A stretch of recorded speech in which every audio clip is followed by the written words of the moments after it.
In today's lecture, we're going to be looking at the judges, one of the main members and constant members of the courtroom work group. So the position of the judge plays a variety of roles in the court proceedings. They make decisions on motions, on other issues of legalities that are brought up during the trial. And sometimes, in the case of a bench trial, they act as the jury as well, also depending on what the circumstances are, what crime has been committed, where it was committed. They might be the ones that are deciding sentence as well. So they have a very wide uh, birth of power. They also, in the early stages, can decide to sign or reject search warrants or arrest warrants, things like that. The benefit of the job is that it's you have fairly limited oversight. With that wide discretion comes the ability to make a, whatever decision you feel is proper in a particular situation. Um, they're also fairly well thought of in the community in terms of social status.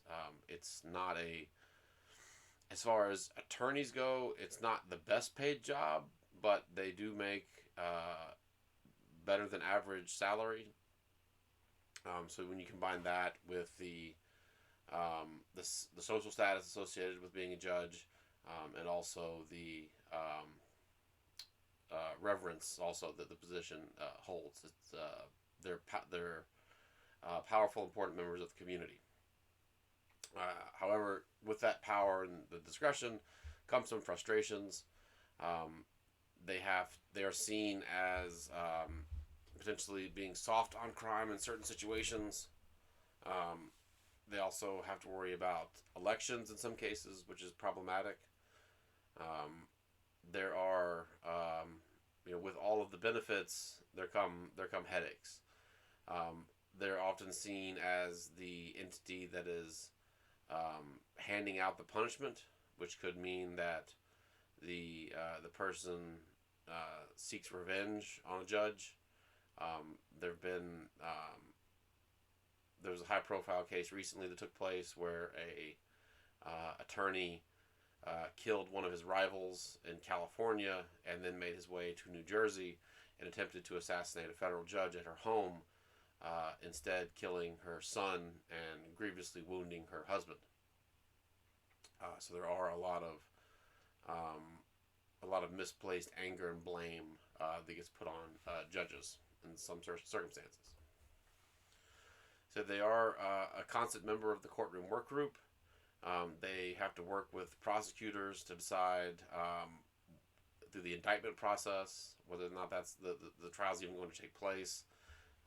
They decide with the prosecution and the defense attorney what the rules are going to be over trial, whether or not to accept a plea deal. And they have to work with these individuals over and over again. So you can't just have this, fallout, shitty encounter with a judge and expect everyone to forget about it the next day. There are lasting impacts to negative interactions with the members of the courtroom work group. They also, while they don't necessarily see them as frequently, they do have some frequent flyers in some cases or some courtrooms. Judges might see defendants over and over again.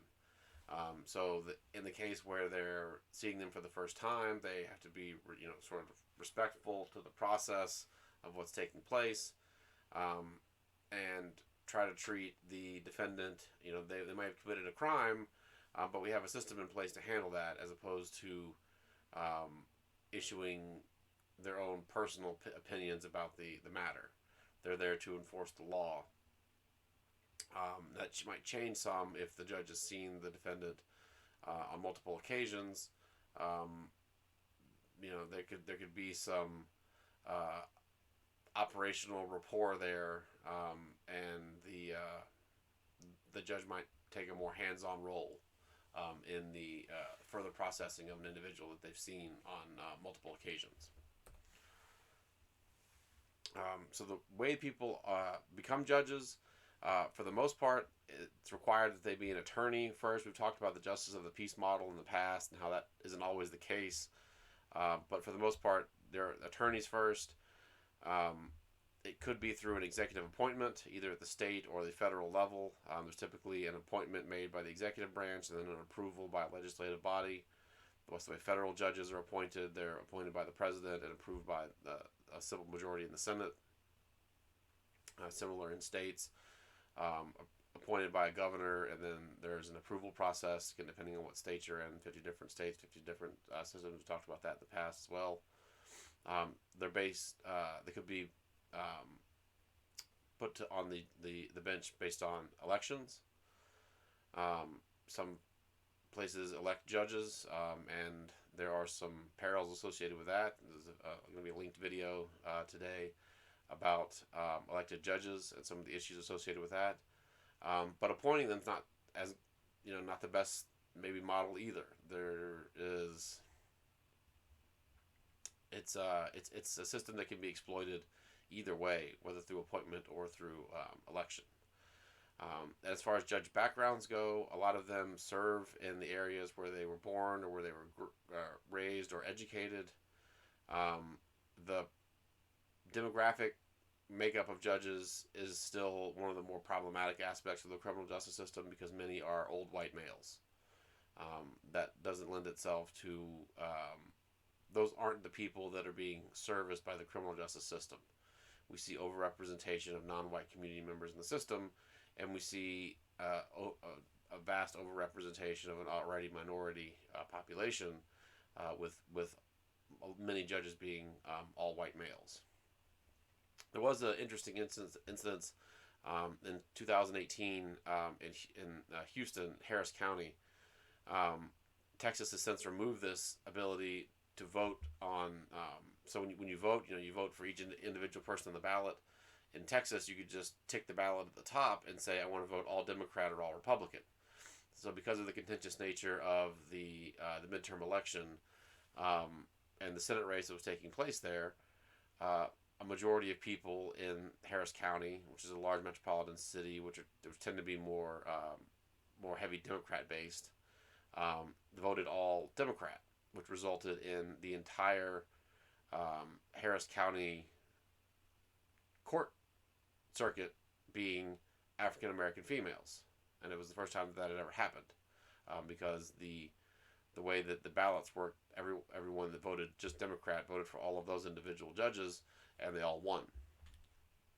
So there's some statistical anomalies like that, but for the most part, we still have an underrepresentation of female judges, of non-white judges, which we were in the process of working towards correcting on the Supreme Court. But even with the addition of potential addition of another white judge, we have taken a step back in terms of racial representation in the Supreme Court. As far as the review that does happen for judges, typically there's not going to be a lot of oversight in the immediate. That's the purpose of appeals, is appealing matters of law that a judge in a trial case has already ruled on. If there are issues of judicial misconduct, they are handled by a review body, depending if that's the state or federal level. It really just depends. It also depends on the nature. Is it an actual crime that's taken place, or is it just a violation of the judge's oath of office? I'm also going to link a video on the to-do list this week that is, so it's been animated in the style of the Rick and Morty cartoon show, but the words in the transcript, or the words in the video, are direct court transcript from a case in Georgia. It is not safe for work. Don't play it with the sound up. Don't show it to anyone under the age of 18, unless you want to teach them some new words. But it is one of the most shocking breakdowns in decorum in a courtroom that I've ever heard of. So I'll link that video as well. And like we said before, the ethical decisions that are made in the system are somewhat different for each individual member of the courtroom work group. Judicial ethics mostly rely on keeping a fair and impartial trial for the defendant, but also the prosecution, making sure that the defendant's rights are maintained, making sure that everything is done in a proper manner, um, and to make sure that the system is as fair as it can possibly be, to avoid any appeals or injustices from taking place. And that's basically the role of the judge, is to make sure that everything runs in a fair and proper manner. That's on paper. What it ends up being in practice is, kind of like the guy with the cigarette hanging out of his lip operating a tilt-a-whirl in a parking lot fair. So, what they should do and how it's actually done is oftentimes very different. But there are a lot of good judges. It's a difficult job. Um, but at the same time, the bad ones make it seem really bad. And again, you'll see that in the last week tonight video, but then also the other video, which the other video is not going to be represented on the exam. It's just, again, it is word for word from the court transcript of what happened. So be sure to watch that video and watch the other content for this week.